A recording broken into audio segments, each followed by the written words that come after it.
How you doing, everybody? I'm Ken Bykoff, and welcome to the Peegs Postgame Live. Indiana, their stay in the Big Ten tournament is short as they lose in the first round, 72-59, 13-point loss to the 8th-seeded Oregon Ducks. Second time Indiana has lost to the Ducks in just a very short amount of time, and it certainly is going to make Selection Sunday a lot more interesting for the Hoosiers. 812-393-2600 is the number as we get going. I know a lot of you are watching me from your office, and I'm excited about that.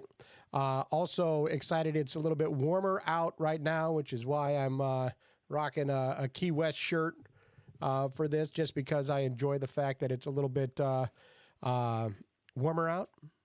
Key West is the best place on the planet, so... But the Hoosiers have work to do, or they have to keep some fingers crossed when it comes to what they're going to be seeing in other, not just the Big Ten tournament, but other tournaments around the country. This is where when you lose a game like this and close out your season prior to the to Selection Sunday with less than 20 losses, less than 20 victories, you have 13 losses. There have been a number of teams that have gone to the tournament with 14 losses. At-large bids are tougher to come by when you're talking about 13 losses, though, and finishing very middle of the pack in the Big Ten, losing to a team that was an 8th seed in the Big Ten tournament, but is expected to be a five seed in the NCAA tournament, and you have just an Indiana team that's really, really inconsistent. It simply couldn't get over the hump.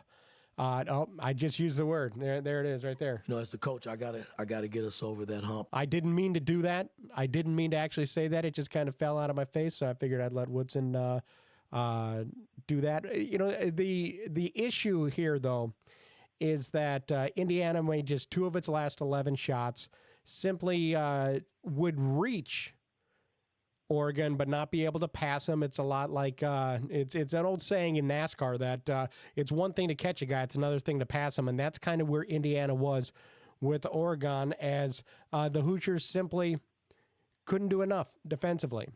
Oregon shot 49.1% from the field overall, including 47.8% in the second half, which means Oregon shot better in the first half than it did in the second half. Still managed to outscore the Hoosiers by 5. It was an interesting first half because of the fact that Indiana was down by 8 at the break. But when you look at what the teams, where they were in that first half, Oregon was up by 8 despite the fact they turned the ball over 9 times, and Indiana had 12 assists on 13 made baskets.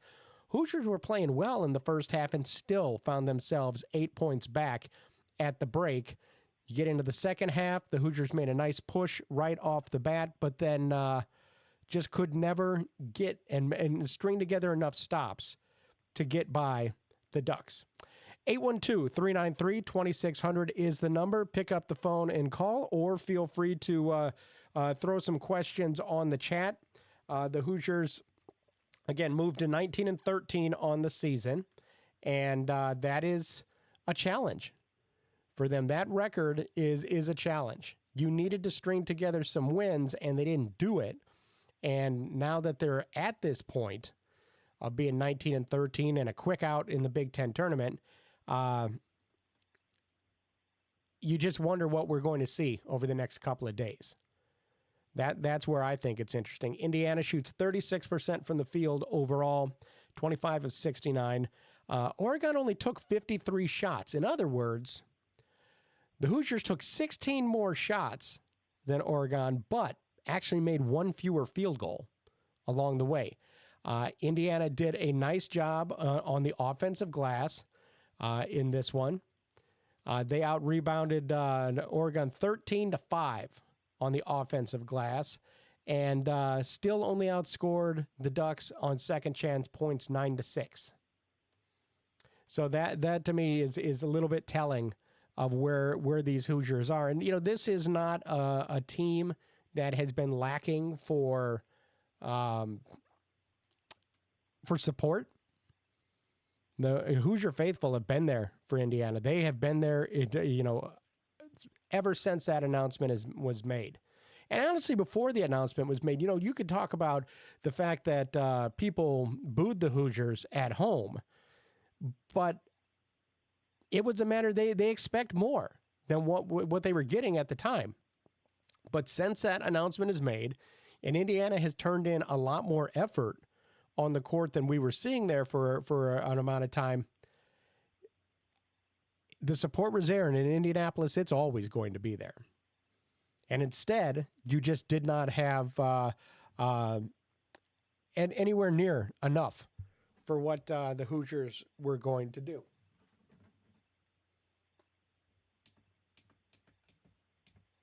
A little hum in my headphones. I don't care for that.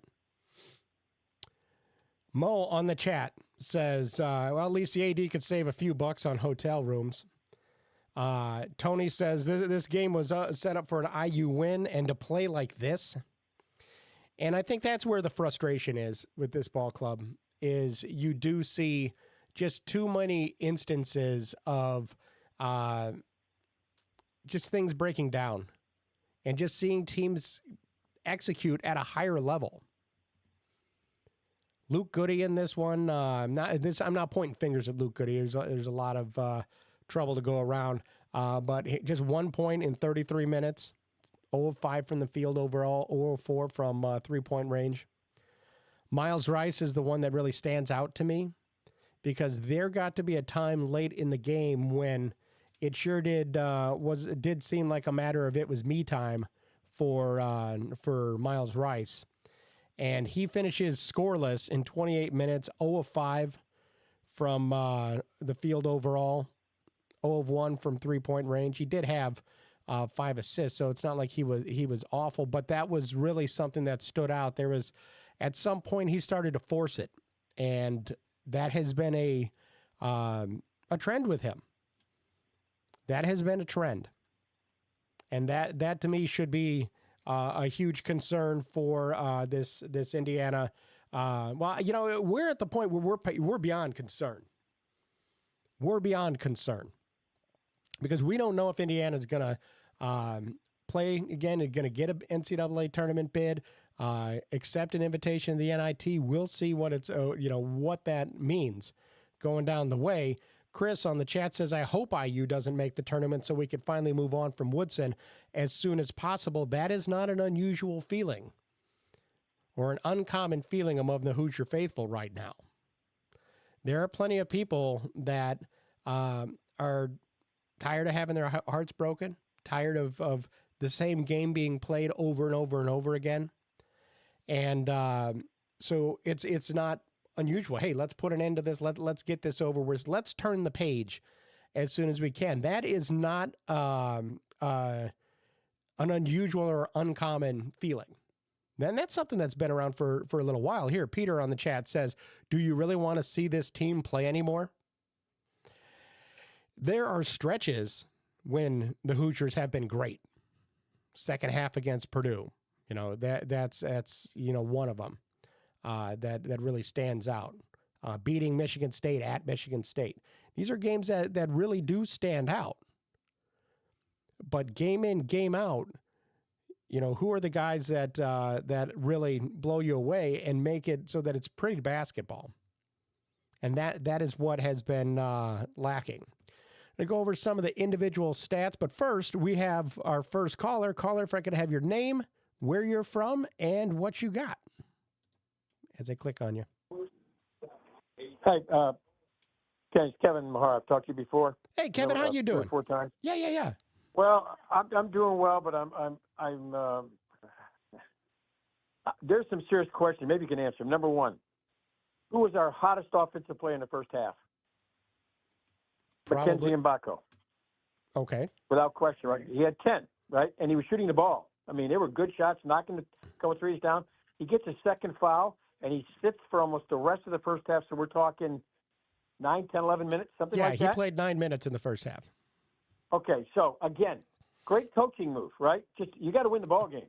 You can't worry if he fouls out. You got because Anthony Leo was okay, but he couldn't make free throws. Right. Goody, this is the worst. This is the worst game I've seen Goody play since he's been there. If he was alone in the gym, he couldn't make a layup today. He was just bad. I mean, no way to describe it.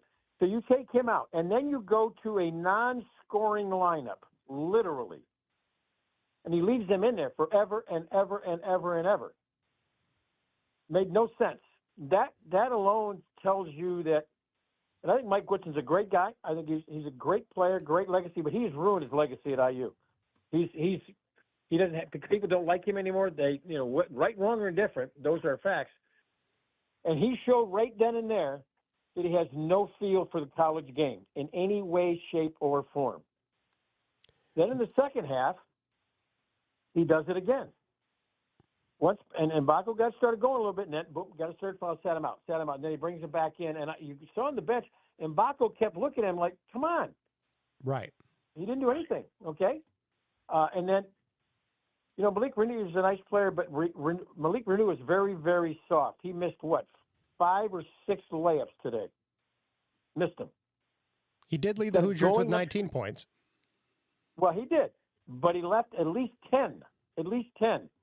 Underneath by just going up strong, and if you don't make it, draw the foul. But instead, he was soft. There's no way to describe it. I don't know what happened to Ballo today. He just was horrible today. Period. Like he looked like he wanted to be there. Well, Ballo struggles against guys that are his same size, and that has been all year. That the second he runs into somebody that's the same size as him, he has a problem. And that tells you that he's kind of soft, I guess. Maybe there's a better term. I think this. I don't think. I hope that Dolson says we're not playing anymore. If we don't make the tournament, we're done. We're not going to the Crown. We're going to the NCAA, and I need to move on now. We got to find a coach. Mike, thank you, but gone. And honestly, I don't know. I mean, do they clean out the entire roster and start all over again? I think there's a real chance that we're going to see not maybe like a Crean first year situation, but I do think that there's going to be drastic changes to this roster next season. Yeah, I do think you're going to need a program to figure out who's on the team. And I think the first thing, Trey Galloway has gotten better and better. He had a couple of miscues today where just said, "What are you doing, Trey?" But as a whole, I have a problem with him. I was disappointed Anthony Leela couldn't make a free throw. We missed 6 or 7 of them, but they got. I just listened to Bombo on TV. Mm-hmm. Wow, did he trash us? He trashed us. He called out Woodson. Said, "Hey," he complained after the game about we're going to show him today. We beat you solid the first time. We're going to beat you solid again this time. Fishers had nothing to do with it. He called us out as not being physically tough on defense. We got embarrassed in a post game. So Dolson's got to make. I don't know who he's going to get. I'm not going to chime in on who it should be. I still think behind the scenes, quietly, and I know people are going to say they don't like this, but I still think Chris Beard's the guy that he's the guy we got to get because he's tough SOB, doesn't put up with stuff. Yeah, he's got some baggage, but okay. If there's been no problem since, and if he's clean with it since, then we go. Everybody makes a mistake. That's who I think it should be because I want a guy who's got the chutzpah that will get in players' faces and won't put up with their crap and say, "This is how we're going to do it, and we're going to know how to play the game the right way." Because we don't play the game the right way. We're fundamentally not very good. But this was, I kept saying to myself every time we had 5 chances, we were down by 2, didn't tie it up. We had 3 chances down by 1, didn't tie it up or go ahead. I said, if we can't tie them up or get ahead at all, we're not going to win this thing. And guess what? It didn't, And then down the stretch, I don't know if Rice is a good player or not. I just don't know. Sure. I don't know if it's Woodson and the staff. So I'm going to give it back to you, but your thoughts. But this is a bad loss, and I think it knocks us out of the tournament. I really do, injustifiably so. And it very well could. But to your point about the layups, Indiana was 13 of 27 on layups today. So that and is. You and I would. I think you would agree with me on this. You and I know this. Sometimes those kind of shots are just you make them because you have heart and you go up strong. If they knock you to the floor, you're going to the line. But you got to go up tough and strong. Yeah, I agree. Can't back away. Can't be soft. And the team as a whole, not everybody, the whole they're very soft. They are. I hate to say it this way. Mike Woodson didn't play soft when he played, but he coached soft when he coached, and a reflection of his coaching. They're soft. That's sad. So anyway, it's all yours. I didn't mean to take up too much of your time. No, absolutely. I I'll appreciate listen the to what call. you got to say. Thanks a lot. Bye-bye. Thank you. Real quick, we have a caller that I'm going to get to, but we have your comments on Chris Beard. I know there's a lot of people that feel that way. I know that Chris Beard, has been looked at by different groups. Things that I've heard is that you have your public stuff and there's some other stuff that isn't necessarily great. So I still don't think Indiana is going to be going after Chris Beard. I could be dead wrong, but I really would be stunned if Indiana went that direction. He's successful, but is that the best option that comes without a lot of other eyebrows raised? That's a question to ask. Got another caller, 812-393-2600 is the number. I want to hear from you. Caller, your name, where you're from, and what you got. Hey, Ken, this is Peter from California. Hi, Peter. How are you doing? I'm doing well. I'm definitely deflated, but I'm not surprised. I just went into this game expecting I thought it would end more likely like this. I think Oregon's a tougher team. I agree with the last caller. We just, we had a lot of points out on the paint, but there's a lot of bunnies that they just don't go up strong. And I know they have a 7-footer and it's tough, but this is throughout the season, and it is something that really frustrates me. Balo's a big guy, and like you said, he gets flustered with guys the same size, but sometimes it's there for the taking, and they just don't finish.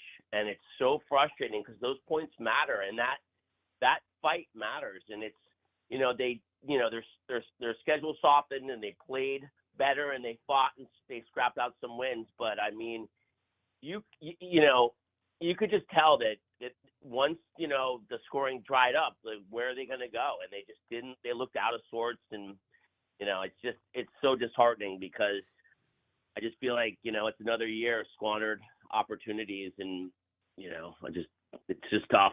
Yeah, really tough. Balo and Renew combined to go 12 of 26 on the day. And again, that number of 13 of 27 on layups, that is staggering to be under 50% on layups, which it is. Go to the bucket, take some contact, be able to do that. But if you look at kind of what this season has been about, Renew has a very nice hook over his left shoulder. And that's about the only post move that he brings, over and over and over again to that left shoulder. He's very effective with it, but that's basically what he has. With Balo, he's not blessed with a ton of post moves either. He's big. He could get to the bucket. He could score around the bucket, but in terms of getting him the ball and allowing him to operate, there's not a lot there. And so you have to be able to convert when you're right at the rim, and if you don't, then that's a problem. Well, that's exactly it. I mean, when they got Balo, I was not. I mean, he's a nice piece, but I mean, I think he was overhyped. And it's not to knock this game, but he's limited.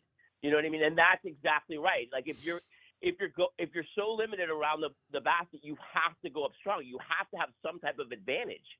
And it's just.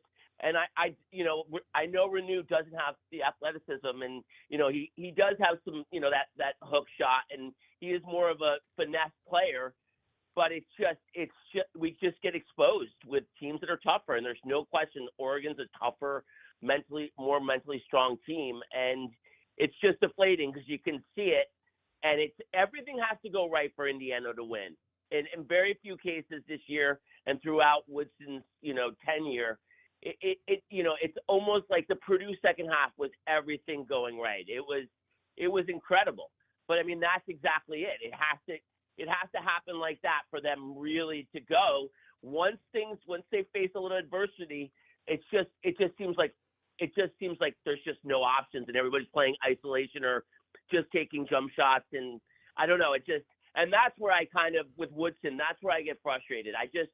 There's a lot of things, but I do think his in-game coaching sometimes, I just feel like, and he's notorious for saying, they didn't execute or putting it on the players, but he just doesn't, they don't stick to any plan that they may have going in, and it becomes a lot of, like I said, isolation basketball. Well, at the very least, with the isolation basketball, Indiana did have 22 assists on 25 made baskets today. So at the very least, I know what you're talking about. I think the isolation comes is when they miss the shots.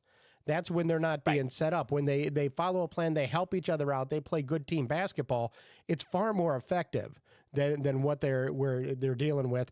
But you have that too much. Like I said, there was a stretch there. It was just a couple of possessions by Miles Rice later in the second half where he decided it's me time and I'm going to get our team back into this. And he forced things, and Oregon scored on the other end, and it went ahead and it let Oregon kind of suck the momentum away from Indiana, and it was all because Miles Rice was trying to do too much himself instead of sticking to what had been effective, earlier in the half. Yeah, and that's exactly right. It just seems like, and that was one of the, obviously I think we all saw it with Carlisle. He would come in and he would see if if his shot was falling, but it always seemed when that miss would happen, it would translate to points for the other team, right. And it just exposes the team for not having, not sticking to a plan or being cohesive. You're absolutely right. I was puzzled with Goody. It was too bad to see him come out and, not be a factor, because we really need him. I mean, we need those players, and, they had an awful game, but it's, Oregon is a better team, and it's just, I just have to kind of, my whole family went to IU. We just have to accept that this year is what it is. And, I hope they can right this ship. I love the program so much. We all do, but, it's tough. It is tough. And, I appreciate what you do. And I do want the season to be over, though. I really do, because it's just, if we back into the tournament, it's just, it would be great to have this, a win or two here, but it just needs to, we just need to move forward. And that's where I'm at with the program. I want it to be over, and I don't want Chris Beard, and it's not happening. But anyway, I just wanted to call. Thank you for what you did, and I'll check in next time, okay? I appreciate it. Thanks so much for the call. All right, cheers. A lot there. And I don't disagree with him. And I just want to mention something that's, going on the chat has to do with Chris Beard and people, saying, that Beard, so he has some baggage. So what? Bob Knight had baggage and people still praise him.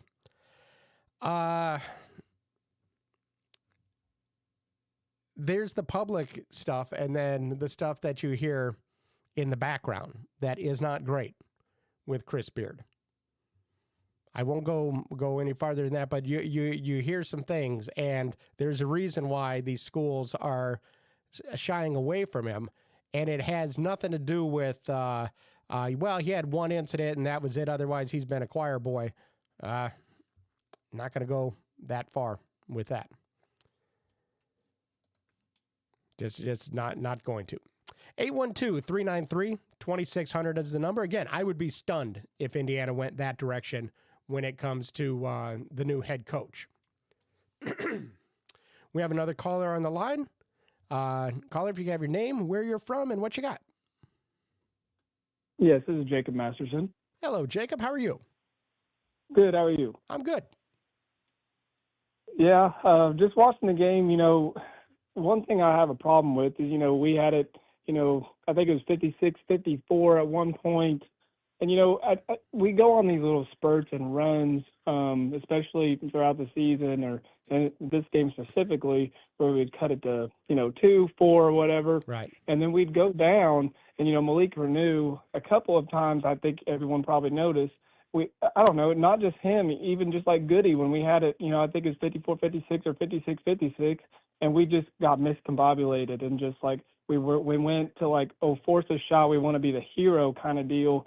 Like, yes, they were good moves to the rim by Renew. He was avoiding the defense on his spins, but the layups wouldn't even come close. Right. And then that would, trigger an Oregon run, or they would get back up that 5 to 7 range, and then we could never just, get back to that. I don't know if it's a Mike Woodson thing where he, doesn't have control over what's being said in the huddle. Like, what do we need to do in situations when we get down, 2, 4, we need to run sets or something or get out in transition. That's what they, preached before the season even started.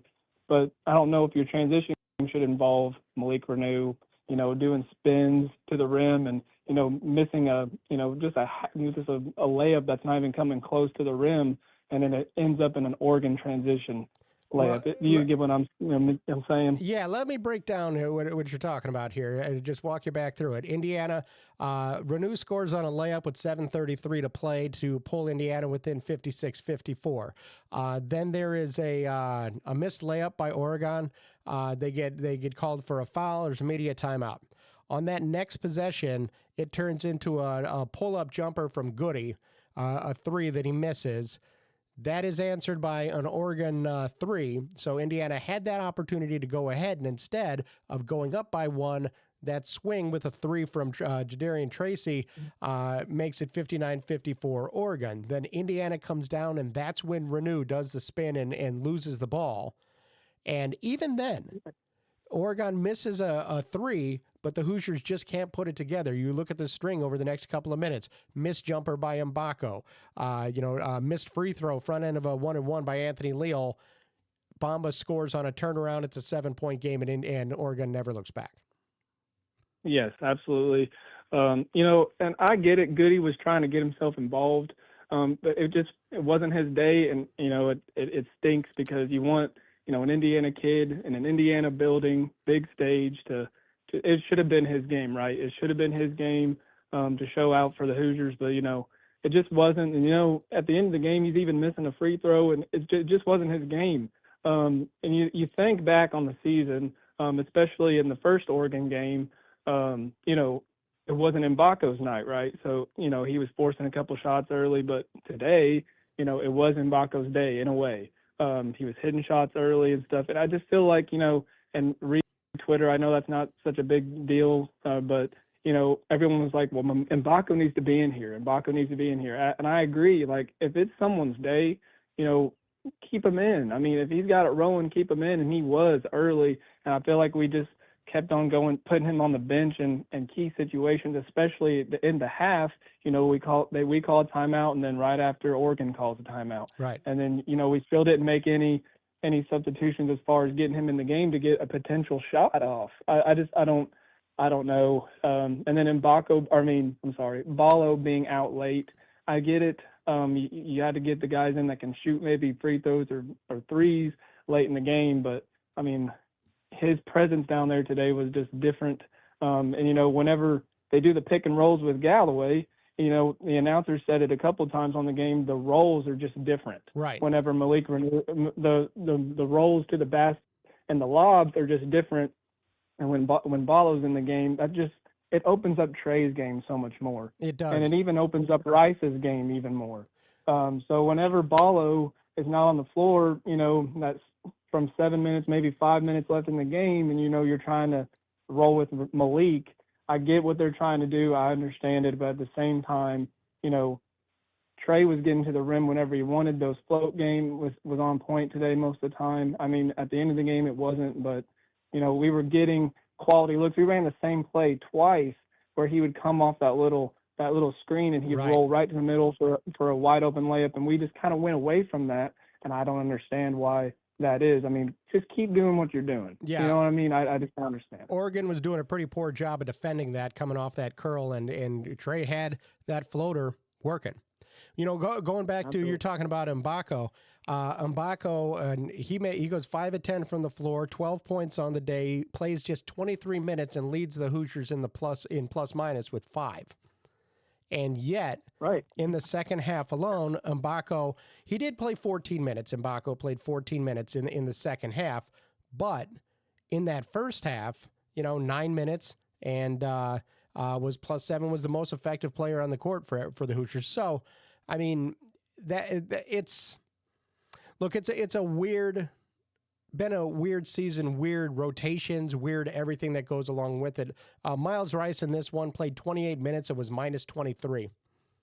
I mean, I know that he's quick, and he was one of the few guys that could cover the Shellstad kid. But if he's out there and giving you nothing, and Shellstad scoring 18 points as it is, what are we getting out of him? I mean, absolutely nothing, and that's just the problem. The consistency issues all season. Not figuring out what your starting lineup's going to be, who's going to be where in what situations. I feel like that's just been a big debacle this year. And it should be in place. We're in the Big Ten tournament. We're floating in there in the bubble with the NCAA tournament, or may not now. Who knows? But it should be. You should have your lineup set. You should know who. If someone's not doing something, during the game, I get it. Make a change. But I understand what Woodson's trying to do with his lineup and who's getting minutes, when and where. But when someone is having the game like Mbako is having today, he hasn't had that game in a while.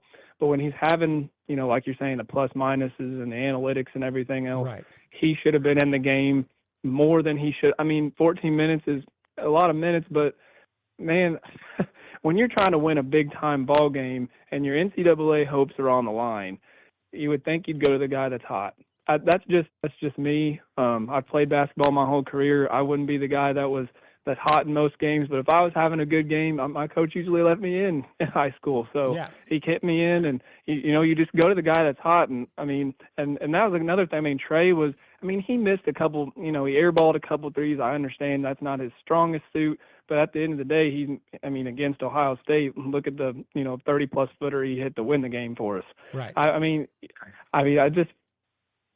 Trey's been a baller for us all year. Anthony Leal defensively, he got snubbed on the Big Ten honors there. But also at the end of the game, I think Leal, as much as good as a defensive player he is, those free throws there, I'm not going to lie to you, I think that's what broke us. We were there early. We were in the game still at that point when he was shooting those 2 1-and-1s. And, off of those 2 misses, I believe Oregon scored both times. So I think that's what cracked us there at the end. I think Mbako should be in there. He, as much as he struggled at the free throw line as of late, he's still one of the best free throw shooters we have on the squad. So I don't understand why he's still not in there too to shoot critical 1-on-1 free throws. We had him in the bonus real early. So I'm just not understanding the thought process there. Leal shoots 65% from the free throw line, and he's still in. So does that make sense to you at all? No, and that's the frustrating part, because Leal, plays hard, and yet that little issue in his game came back to bite him a little bit, because that has been a trend with him, and missing that front end that hurts. He did have 8 rebounds, so that was good, but it's just, you have to be able to convert. And for a guy that was a Mr. Basketball, we know that he can make it. It's just that struggle has been there all year. I agree. And I love everything about Anthony Leal. I see a lot of myself when I played in him. He's got that mentality where, I'm going to play for what's on my jersey, the name on the jersey, gives everything he's got. I understand that. I love everything about Anthony Leal. We will, badly miss him when he leaves, his leadership, everything. But when it comes to making free throws and when he needs to be in and who needs to be in that situation, it's just, I understand it, but at the same time, got to get the guys in that can make free throw shots. I'll leave you with this. A lot of people are speculating if we should go, into the NCAA tournament or not. For Mike Woodson's sake and for the seniors, I'd love to see us, even if it's going to be in the first 4, I'd love to see us compete. You just never know. I mean, if you look back on the exhibition game, where I've seen us in brackets from now on, if we were to make it, maybe even as a 10 seed, I doubt that's possible now. But you never know. But I see us, in the bracket where we could potentially play Tennessee, if we were to, get a first round upset or whatnot. Looking back on that exhibition game, where has been that Indiana team? I know that's an exhibition game, but we went into Tennessee and beat them. We have that potential. So, and it's March, so you never know what's going to happen in this month. We could go on a run, and that would be great to see Mike Woodson leave on that kind of run, and the seniors and Galloway and everything else. But I mean, from my opinion, I think we should still want to see our Hoosiers in the tournament. I wouldn't see why the fan base wouldn't at this, or even the Crown. I think the Crown's a good little tournament that's starting up. That's the 2 best Big Ten schools, that get seeded in that don't make the NCAA tournament. So it's still good Power 4 basketball. So I still believe that if we don't make the tournament, the Crown would be a good, little tournament to play in, just to let these seniors go out on a high note and, do something special for the university. Well, I certainly appreciate the call. And Yep, I appreciate you. We got a lot to chew on there. I appreciate it. Take care. Thank you. 812-393-2600 is the number. Let's talk a little bit about Indiana's NCAA tournament chances here. Trey Galloway, I'm seeing on Twitter, Trey Galloway is saying that, they've played like an NCAA tournament team over the past 6 weeks. Woodson says his play down the stretch of the regular season should make them worthy of an NCAA tournament spot, saying, quote, "This afternoon wasn't an indication of how we've been playing." I would say this much, and I think this is really important to remember. Indiana beat Michigan State. That was a very good win on the road. Very good win. Lost to UCLA at home. Beat Purdue by putting together its best second half in 4 years on February 23rd. You had wins over Penn State and Washington. Penn State, second to last in the Big Ten this season. Washington, last in the Big Ten this season. The Penn State game was nip and tuck until right at the end. Washington, that was a cruise control. Then you play Oregon, lose there by 11. You come home and you take on an Ohio State team that's equally on the bubble at home on senior night. You win the ball game. That game was nip and tuck the whole time. So the question is, and then you play Oregon again, and this time you lose worse to them this time than you did last time you played.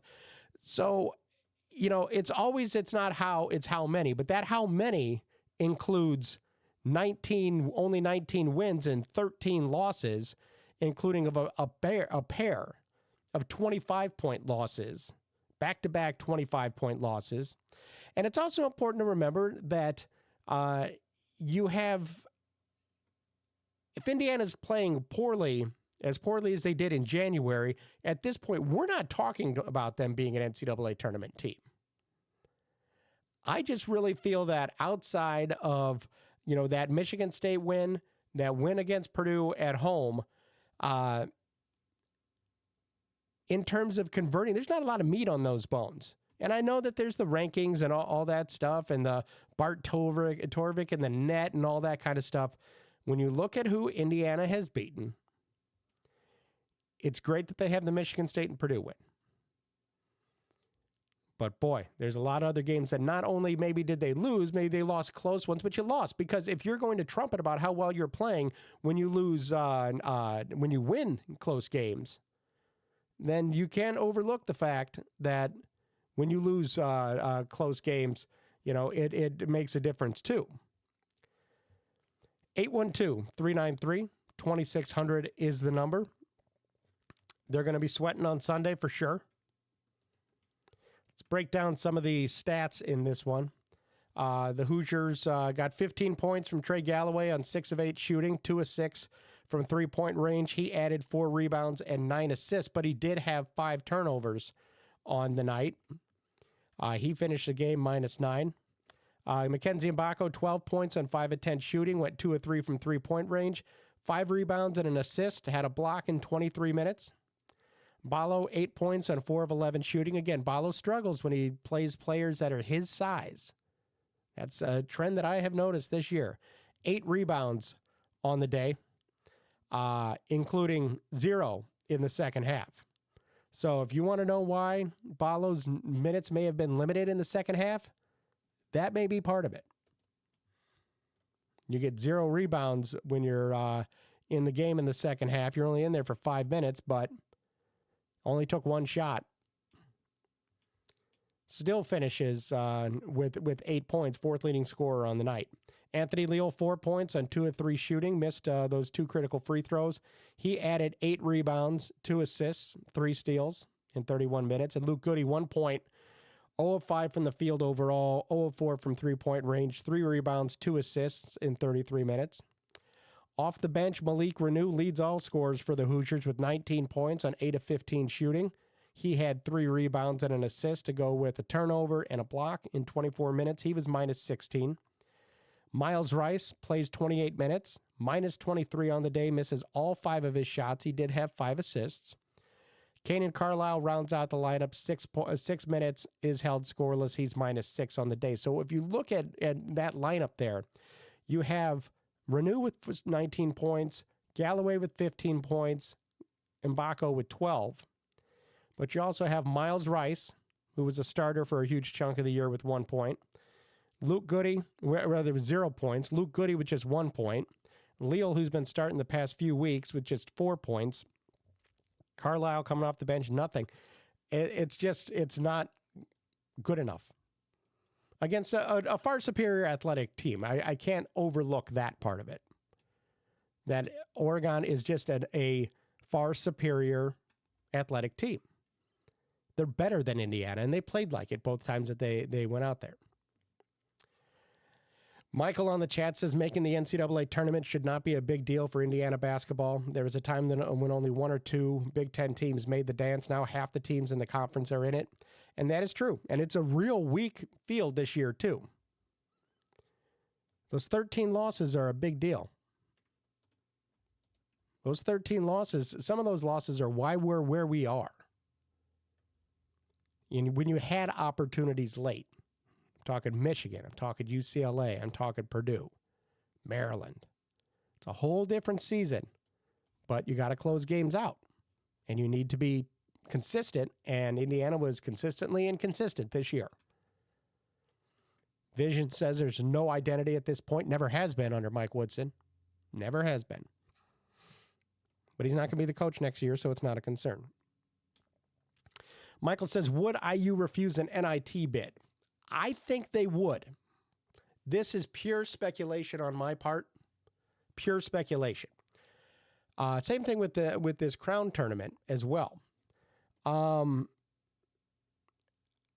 look at where Indiana is this season, and you have to ask yourself why.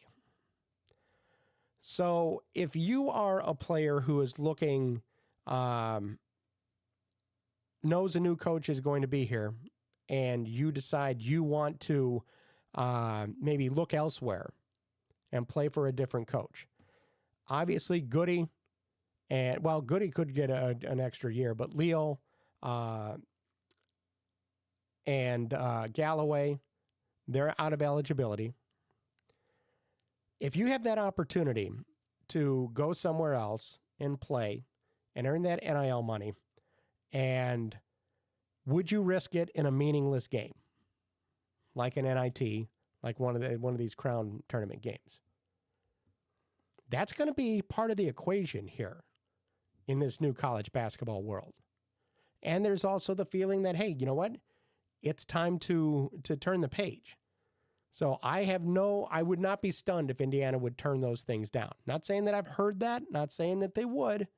I'm just saying I wouldn't be surprised. Wouldn't be surprised. Peter says, wake up early on UNC if anybody cares about bubble games. Michael says, seems like the SEC gets an awful lot of love. Well, they do, but the Big Ten also does. All you got to do is go 500 in the Big Ten, and they say that you're on the bubble. I don't necessarily agree with that, but 812-393-2600 is the number. I want to hear from you. Again, that was the other thing with this result. I don't know if anybody's stunned by it. Losing by 13 to Oregon, considering the way Indiana has been playing, I buy that. I'm not stunned by any of this here. But man, I just keep coming back to this quote. We're playing some of our best basketball. I don't think today's game is an indication of how we've been playing the last 2 or 3 weeks. The hell it isn't.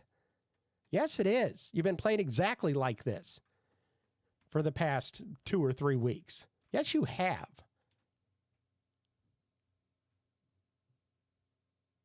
Because you had to squeak by Ohio State.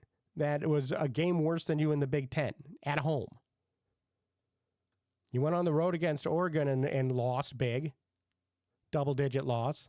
Penn State toward the bottom of the Big Ten standings. You had to squeak by them. So, yeah, what are you talking about? Outside of that second half against Purdue and the Washington game, you haven't put together a full 40 minutes of basketball in a couple of weeks. So what are you talking about? Doesn't make sense.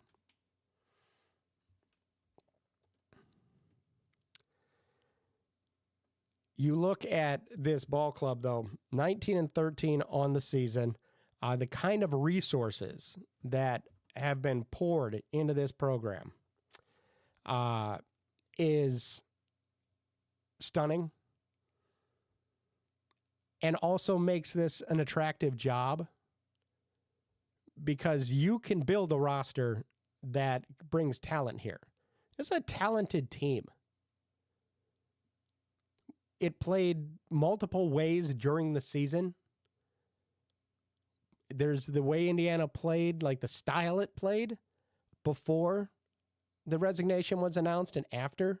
The lineups completely changed. The rotations completely changed. Anthony Leal, who, I know a lot of you, or a lot of people are complaining about Anthony Leal not ending up on the Big Ten all-defense team. Hell, he didn't play for huge chunks of this season. He wasn't getting the opportunity.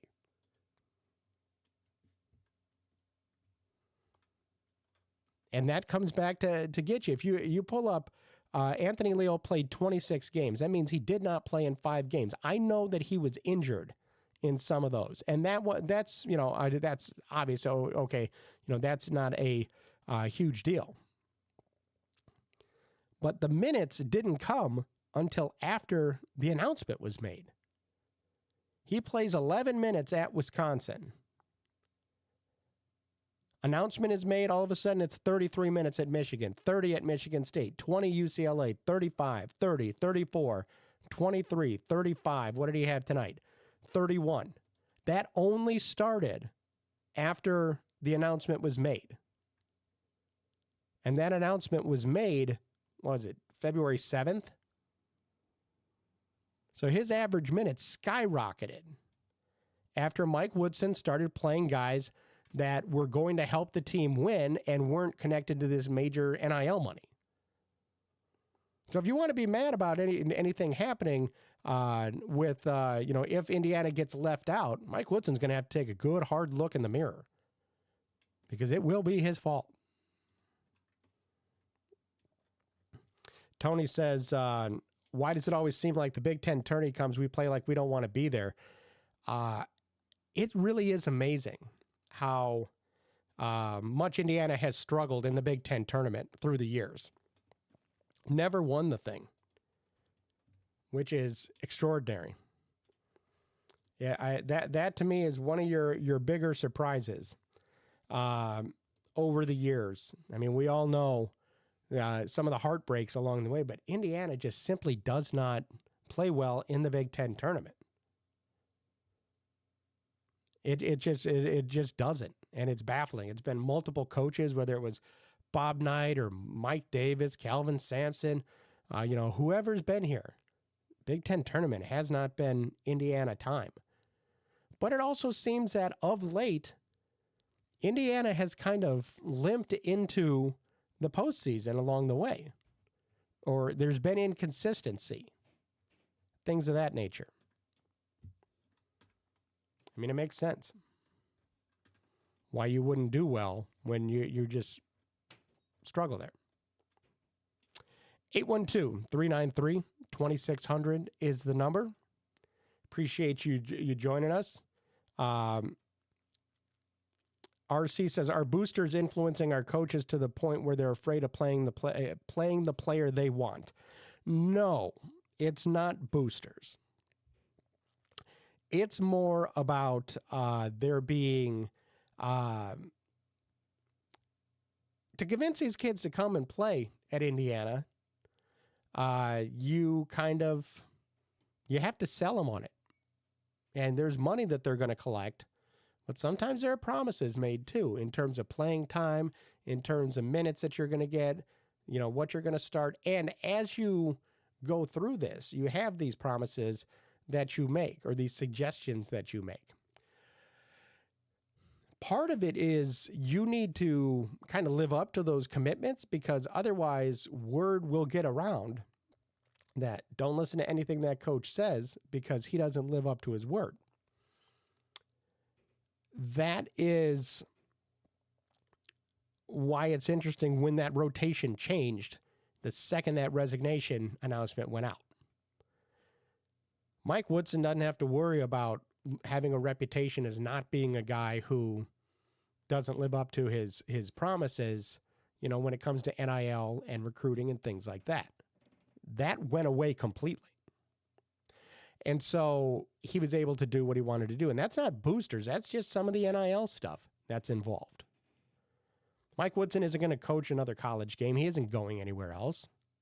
He'll go be an assistant coach at in the NBA if he wants to be. But it has nothing to do with him having to keep any kind of promises or being deemed trustworthy when it comes to promises that he might make when recruiting players, because that part of his time is done. Which is why we saw rotations change, plain and simple. Michael asks, how would I feel about a guy like Chris Collins being the next IU head coach? It would not move me. I'll put it that way.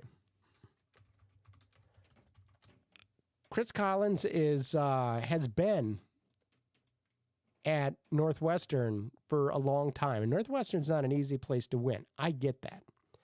He has had his moments with his Wildcats, and it's a tough place to win. What could he do at a place with higher resources? That's a good question.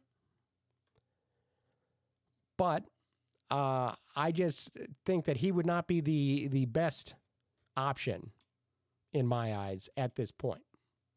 Could be a great thing.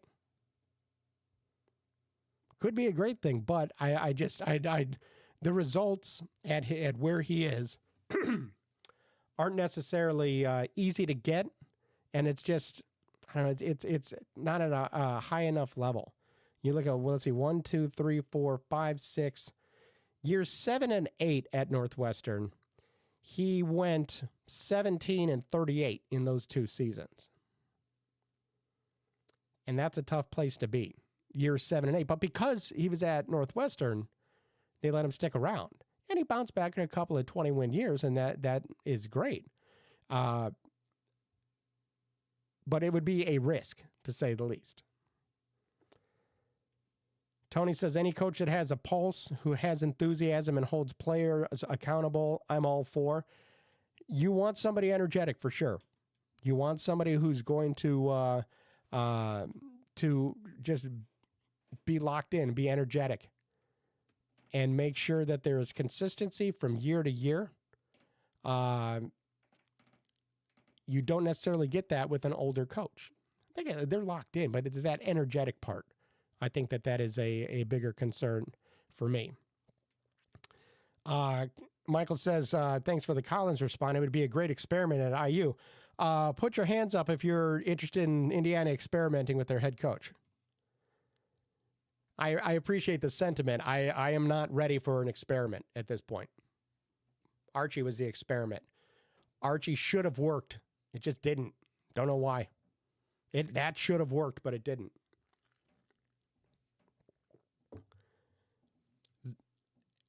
Here's the thing on where this program is right now. Indiana needs a reset, a full reset. That's where they're at. They need a full reset, and they're going to get it. New head coach. You're going to have a pile of new players. It's going to be a turning of the page. Whether that just happened or whether that happens in the NCAA tournament, that it remains to be seen in the next couple of days. But either way, when it's happening, it is happening. It's coming. And so being able to make the most of that is going to be really important for this program. There's no rush on this, obviously. One of the upsides of the announcement being made when it was was just how much Indiana could openly put out fielders and not worry about their head coach finding out that they might be looking elsewhere. That there is a certain freedom that comes along with announcing that for everybody. 812-393-2600 is the number. Give me a call. I want to hear from you, and hopefully be able to maybe root out a little bit of Mike Woodson video on this thing too. That would be really great. Trying to see Big Ten tournament's tough because they kind of deal with things a little bit differently. We might be able to have it too.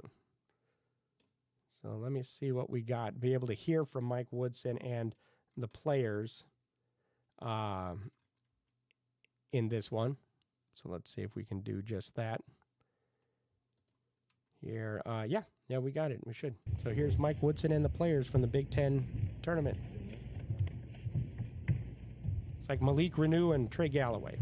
All right, we're joined by Indiana, and we will start with opening comments from Coach Woodson, and then we'll go to the student athletes. So, Mike? Well, you got to give Oregon and their group a lot of credit because they come all the way across country and they played great tonight. It's a tough loss.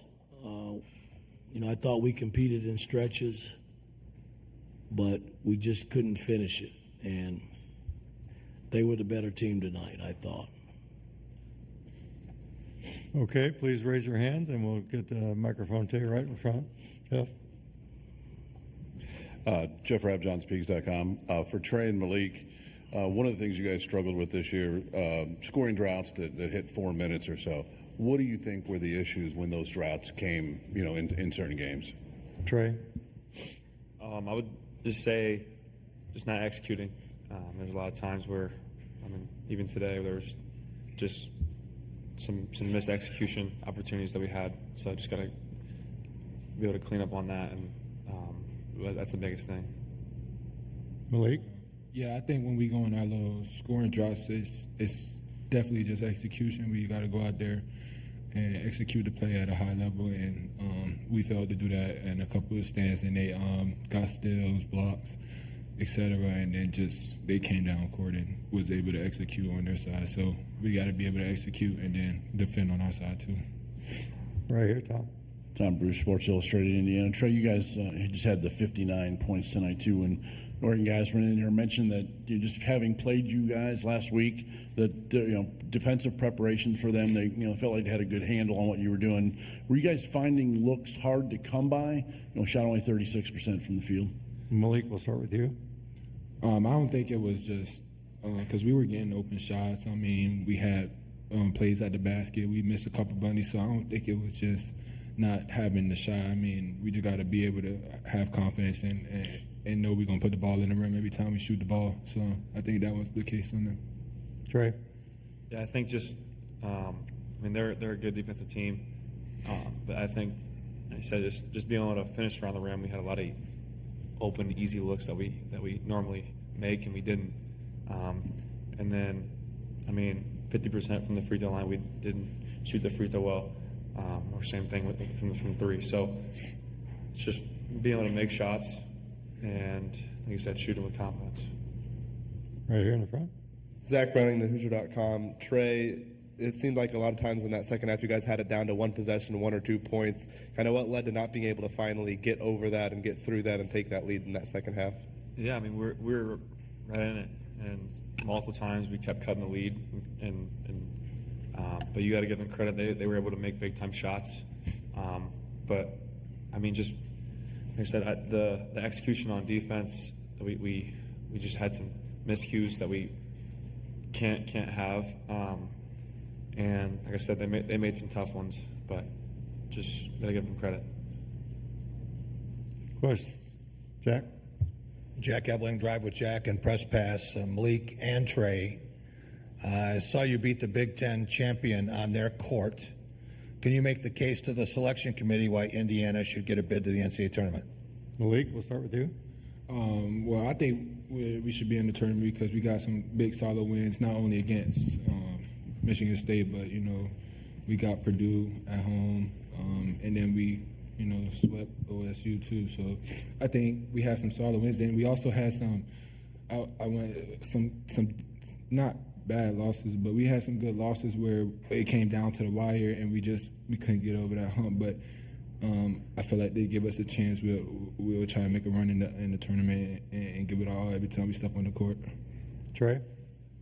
Yeah, I mean, we know that we should be a tournament team, and there's a lot of opportunity for that. And I think just those crucial losses that we had that were just so tight, one possession games. So, but the way we've been playing the last month and a half, we've been playing like a tournament team. And I mean, I just think us just coming together and finding ways to get better. We haven't played our best basketball until now, so I think it's been good. Anything else for the student athletes? Thanks, fellas. Good job. We won't listen to all of Mike Woodson, but I did want to have a couple of minutes. With, Coach Woodson. Raise your hand. We'll get a mic to you. Bob, right here. Mike Bob Kravitz with Indianapolis Monthly. Same question. Can you make the case, a good case, for why you guys belong in the NCAA tournament? I think we're playing some of our best basketball. Tonight or this afternoon wasn't an indication of how we've been playing. We've been very competitive. Even in the games that we've lost, when I go back to the Maryland game at home, the UCLA game, the Michigan game at home, they're all competitive, one or two possession games. Beating Purdue, had a shot to beat Purdue at their spot. So we've had a lot of close games that we just weren't able to make the play here or there. But these last 2 weeks, I think we've been playing some pretty damn good basketball. And again, I got to give Oregon a lot of credit because, again, they played well today. Tom, and then we'll go to Zach. Go ahead, Tom. Tom Bruce, Sports Illustrated, Indiana. Mike, you'd give up 10 straight points in the loss to them just a week ago, and then they went on a 10-0 run to end the first half and then a 16-5 run to end the game. Like, is there one thing you can pinpoint as to why those sort of stretches and droughts happen to you guys? Well, we've had them off and on in this 8 game stretch. We haven't had our defense has been the one that has carried us. But you got to give them credit. I thought right before the half that was a big momentum builder for them, and then we regrouped. We came out after the half, and we were back in the ball game, and it's just the little things. We missed 2 front ends of a 1-and-1. A 2 possession game. Those are huge, and they come down and they make us pay for it on both possessions. So I mean. I tip my hat to our guys because they have been competitive these last 2-3 weeks and has put us in position to even be talking about a tournament bid. Zach Osterman, Indianapolis Star. Mike, I guess to follow on that, whether it's talking about this game or you're talking about a lot of these close losses, how do you keep this team focused when they are kind of getting themselves to those moments and just not quite getting over the hump, whether it's the string of close losses you talked about, or it's a game like this where you get a lot of shots at the rim, you force a lot of turnovers, you just can't quite create enough off of those moments? Well, they have been focused. We were dead in the water two and a half weeks ago, so they have been focused. When you go 5 out of your last 7 games, and the Big Ten is no joke. I mean, we ended up winning 10 out of the 20 games. We expected more this season, but we didn't get it done. But coming down this home stretch, this team hasn't quit, and they've been very, very competitive. Right back here. Zion Brown, IUSTV. Mike, when you know you're be done at the end of the season, and you're not quite sure what the selection committee is going to decide on Sunday. Just how does this weigh on you these next few days, not knowing what's next? All I'm concerned about is the players. You know, it's not really about me. You know, it's been a good run since I've been here, and I'm just hoping that it's not over with yet. But I'll spend time with our players until the selection committee, you know, makes a decision on what they're going to do. So I'll still be in Bloomington. Okay, that's enough of that. You know, there it goes on for another 4 minutes. We pull back up in here. Another 4 minutes of that. Bottom line on it is I am a little bit baffled about this thumping of the drum that for the last 2 weeks, 2.5 weeks, we've been playing really, really well. In the past 2 weeks, Indiana is 2-2. Overall, both of those losses are double-digit losses to Oregon. They do have, if you go back to February 23rd, you want to go back 3 weeks, you do have a win over Purdue. You have a win over Penn State, but again, you beat Penn State at home by 5. You beat Washington on the road by 16. I'm not sure if you want a cookie for that or what, but those are not needle-moving victories. They're important. It's not how, it's how many. And so when you talk about, well, we've been really competitive and we had our chances, it's not how, it's how many. So you know what? Your how many losses is a lot. Going 2-2 over the last 2 weeks when you've been playing your best basketball, I don't know that is an argument for getting to the NCAA tournament. That's what I want. I understand where he's coming from, and he should be, pushing. I don't think that's the flex that maybe he thinks it is, to say we've played our best basketball over the last 2.5 weeks, and we have losses, 2 double-digit losses to the team that finished ahead of us in the Big Ten standings. 812-393-2600 is your phone number. Last call for phone calls, and I'll let you get on with your Thursday. Your weekend just freed up because Indiana was going to be playing at noon against Michigan State tomorrow, but that is gone. Tony on the chat says our bar has been lowered. I do think that is true. The bar has been lowered. And it's a lot of people talk about it being lowered because, like, if Indiana did get to the tournament this year, that would be 3 years in 3 times in 4 years, so the Mike Woodson era that Indiana's gone to the NCAA tournament. If they get in, I think it'll be a first 4 situation. So Indiana, a very proud program, getting to the first 4 shouldn't necessarily be cause for celebration, especially with kind of roster resources, but that's where we are. Okay, and so the next head coach, that's where the culture and that bar really have to be raised. And everything about it has to be raised. The energy level on the bench, the consistency as a program. I know people talk about basketball being a game of runs. It's not a game of runs for good teams because good teams don't have that letdown to where you go 7 minutes without scoring or, however long that was that Indiana went without points. It's a long time. And so that's a struggle for the program, to say the least. Tony also says, as a program, we should never accept mediocrity.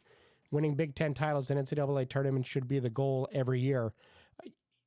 Yeah, and it's that first part of it, winning Big Ten titles. Competing for a Big Ten title is what I'm looking at. Put yourself in the mix.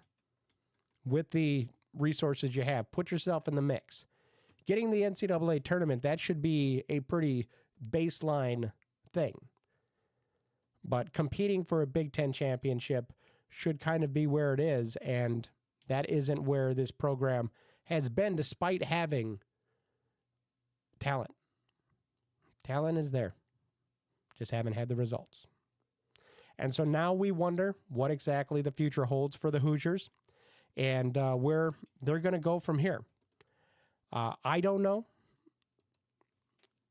I've been surprised before when it comes to the NCAA tournament choices, not with Indiana, but with others. So we'll see where Indiana holds up. And by the way, if you want to see the press conference, if you want to hear more from the players in the locker room, go to Peegs.com and check that out. There's also going to have ongoing coverage of the rumors and everything that's being heard when it comes to the next head coaching search, who's going to be the next head coach for the Hoosiers, because it's an open question right now.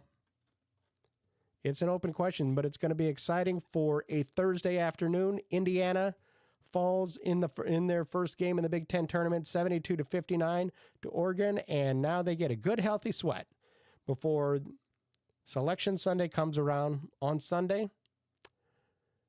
We'll see if we have more games ahead of us. Definitely have spring football coming up. That'll be more exciting than it has been in a while, but it's also spring football, which is one of your more useless efforts, but here we are. But be sure to enjoy, enjoy some good basketball in some of these other conference tournaments that's going to be going on, and you could just watch and just enjoy the basketball without emotion being involved. That's a ton of fun as well. But for now, 72-59 is your final. Now the Hoosiers play the game of wait and see. Well, that's all the time we have on the Peegs Postgame Live. I want to thank you for listening, and I want to remind you to visit Peegs.com for the very best in IU football and basketball coverage you're going to find anywhere. Nobody covers Hoosier recruiting better than Jeff Rabjohns, Matt Weaver, Trevor Andershock, and Jared Kelly. So come be a part of a thriving and exciting community at Peegs.com. Folks, you are not going to be disappointed. Folks, we're out of time, but for now, and for Jeff, Matt, Trevor, and Jared, I'm Ken Bykoff saying thanks for listening, everybody.